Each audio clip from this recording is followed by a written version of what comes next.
started getting into comedy, you know, there was a lot of people doing presenting stuff, you know, whether it be on SBTV and stuff. And I thought, that's what I want to do. Because if I present and do like my little, like kind of funny kind of presenting style, then that will get me like, I'll get exposure. Yeah. Wicked, man. And I remember doing it and I interviewed, Janelle Monáe, right? Yeah. So there's a good friend of mine. He was managing me at the time. And he said, yeah, you know, going to be interviewing Janelle Monáe. Yeah. Right. And and yeah, like, so I didn't know who she was. So he's like, this is a big biog on her. You need to read this like tonight. We're going to be interviewing on Wednesday. We go to Marble Arch, this hotel, to interview her. So I'm like, oh, this is it. This is the one. This is a big shot. I can be a bit funny, but I can interview like someone who's going to be a big star. Loads of people watch it. This would be perfect. So I've got there. I've wrote my notes. Got into the room. Now this is a press junket. I didn't even know what this was. Yeah. So you know, the ones where they get you in and out ASAP. out. So we're only like, I think we're the third one of the morning. So you know, you've always got this team. Especially, I think it's always quite funny with Americans. Like whenever Americans, they've always got like, Americans always have entourage. Oh, huge! Like it doesn't matter what stage they are of their career. There's always a lot of people around them, which is so weird because like I just like my close people around me. That's it. I don't like loads of people. It's just like, I'd just rather just chill out with my friends backstage. Like that just feels a lot more natural than being like having your manager there. You've got PA there. You've got, you know, there's a lot. I've sometimes like, especially with certain shows, I've knocked on the door. Hey, you're right. Like, thanks for doing the show. And you're like, whoa, there's so much people in this room. I know. And you think you can't all be essential to the journey. Like, yeah. It's mad, isn't it? Do you know what I learned as well? My manager always said to me, she's like, always remember, all them people are getting paid. So it looks great of like, whoa, man, it's got 20 person team. 20 person team getting paid. It's mad. Do you think they're there for a day out? Honestly. So were you intimidated by the entourage? So we got there and it's this lovely hotel. So there's this entourage there. So this lady comes over.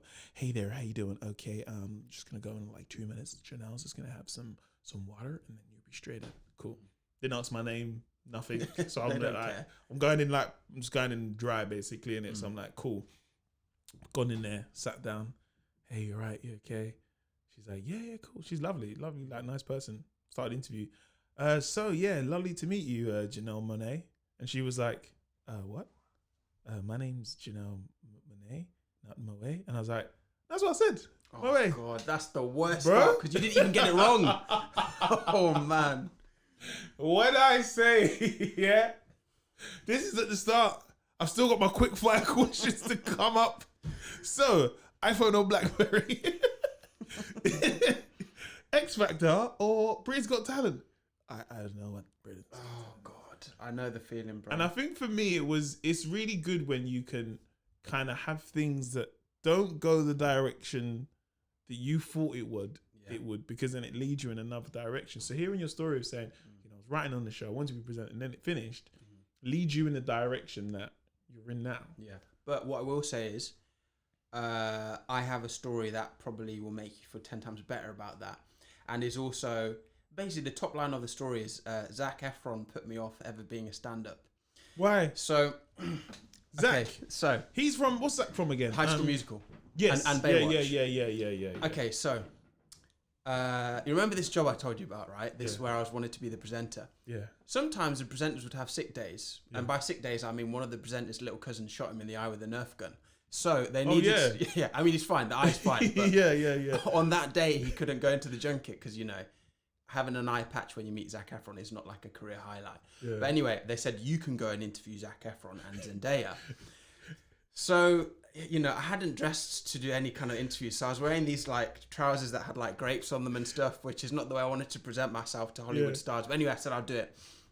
So we were interviewing them about this this film called The Greatest Showman. Yeah. And it's like a very sort of spectacle heavy, like they're performing, they're singing, they're dancing. I was like, I want to do a special talent for you, which is telling a joke. Now, I have to set up this joke well. So this joke, right, it's meant to be a trick joke that leaves you trying to guess the answer, and then you dropping the answer at the end, and it's what makes people laugh. So the joke is, I'll do the joke now for you, but I'll tell you what the answer is. So I go, what's the difference between a piano, a tin of tuna, and a pot of glue? All right, so now you tell me what you think it is. So tin of tuna, a piano, and a pot of glue. Yeah. What's the difference? So usually people go, I don't know. They'd say something stupid like, I don't know. Some of them are in a container, and then you say to them, you can tune a piano, but you can't piano tune her. So then they're sort of like, oh, that's a crap joke. And then halfway through they go, oh, what about the glue? And you go, I thought you'd get stuck on that. And then everyone's sort of like, oh, yeah, great. Yeah. So I told this joke in my last 10 seconds of the interview. Yeah.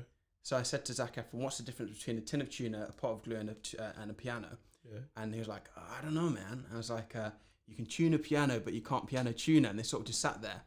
And then I got rushed out of the room, so I never even got to say the good bit of the joke. So they just thought that was my best attempt at a joke. And I just thought, nah, this stand-up's not for me. I wanted just to run in and go, I thought you get stuck on the glue. you know, it's so funny, yeah? Because he would have been leaving there like, what the hell? What's that? What is this? What? You know what's so bad about that? Is that there could be a time and a place where Zach's going to be like, dude, that guy. What about the glue? What the hell? He said the glue. That you would never know this until you ever meet him again. Oh man, so yeah, that was. Nah, man, you know what it is, right? I found meeting people as a comic comes with a lot of pressure. Yeah. I met Giggs, right? Giggs has got this want to them party, innit? On a boat. So it's like, yeah, you know, Spotify are doing it. Giggs is performing. Only 100 fans can go on this boat, but you know, like you're Mo, innit? You have to go. So this is early on. I was like, whoa, I've never been to nothing like this. You know, so Giggs is there. So this is around the time I was on tour, right? So I was on tour. We're in the car. We're playing his mixtape album. It's called Want to Them, yeah. So in one of the tracks, Lingo, Deneo, yeah. So Lingo, and then Giggs is on the track. Couple of Karens. And couple of Sharons, yeah? All my friends in the car gassing me up. You know that couple of? You inspired that. That's you. I said, really? Nah, man, nah. All my friends, I'm telling you, that is because of you. I bet you 100%. So I'm like, oh, cool, man. I'm getting an influence on the music scene, yeah? So now, I'm at the Wamp to Them party. I see Giggs. I was like, oh, what's up, Giggs, man? How you keeping, man? You know, Giggs is like, yeah, that man's cool. That he's saying, yeah. Nice guy, proper, really nice, humble guy. So I'm like, Giggs, you know, in that track, you know, Lingo, you say couple of Karens, and then couple of Sharons. I was like, did you get that from me? Giggs just said, is that, nah, like, man just said that still, but like, if you want to take that, like, you can take that, innit, bruv? I've never been knocked down. I know. And brought up at the same time. I remember just leaving, just like, I think I'm just gonna go toilet because I don't know where to go. I'm on a boat. It's the fact he was where like, do you go, it's bro? the fact he was like, you can have it if you want. Put it in your LinkedIn if you like. Yeah. And I was like, yeah, no, I'm not telling no one this because this is mad awkward. It's just like, I thought you'd just be like, yeah, I did. But it says that, nah, like, man, just a couple of minutes. Like, you didn't invent the word. When I mean, I was so embarrassed. And like, I just like, yeah, I'm just going to go toilet and just walk around the boat and just, yeah, man. Bro, I've been there. I've been there with Giggs, to be fair. Not in the same way, but I remember doing a parody of one of his songs. And he responded, he reposted it, which was like, wow, this is amazing. But did the thing on Insta where you tap on the picture and then you tag the person. Now, obviously, watching the video, you're not going to tap the video. You see what's in the name and you click it. Yeah. And I remember saying to my friend, I was like, oh, he's posted a video, but I don't think people will know it's me because I didn't have a profile then. And they were like, yeah, you know, just ask him, just say, you know, hello, Mr. Giggles. You know, could I get a tag? Could I please get a tag? And I remember messaging him and being like, oh man, so cool to see the video. Do you mind just putting me in the caption? He was like, I tagged you already, innit? I was like, okay, all right, cool. It's fine. Thanks, Mr. Giggles. See you later. I'll see myself out.